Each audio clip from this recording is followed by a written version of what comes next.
Americans mention 1776, and a British person then says, what about 1812? I was just saying nice things about Britain, but now you're gonna make me regret it, so let's talk about it.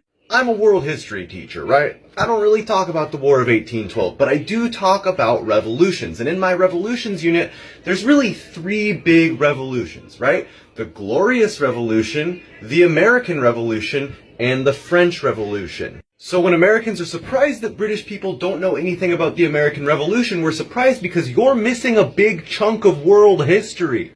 The American Revolution created the first stable Enlightenment government, which enshrined people's rights in law and granted equality to all of its citizens. Now, was it perfect? Obviously not. But it was a major stepping stone that Britain still hasn't achieved because you guys still have monarchs.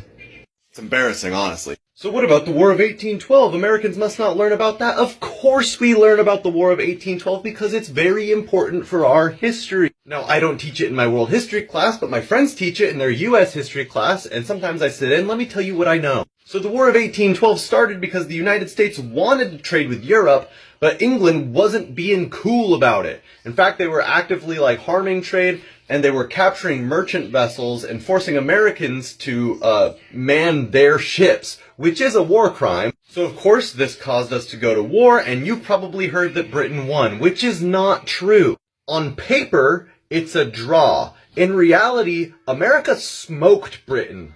It is true that the British burned down the White House, which, wow, major moral blow to the Americans, except it didn't work.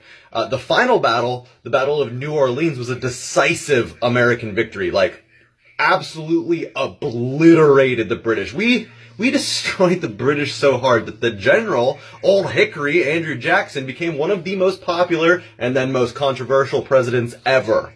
Dude's a real problem, and he was a real problem for the British too. So why is it a draw? Well, because after the Americans absolutely smoked the British decided, you know what? We will be willing to talk, and we talked it out, and we both got kind of what we wanted out of it, so it's technically considered a draw. If it went to the end, America would have won, and that's just a geography thing, really, but it would have been our victory. So maybe learn a little bit about history before you run your mouth and tell Americans they don't know anything about history, because you don't know anything about history.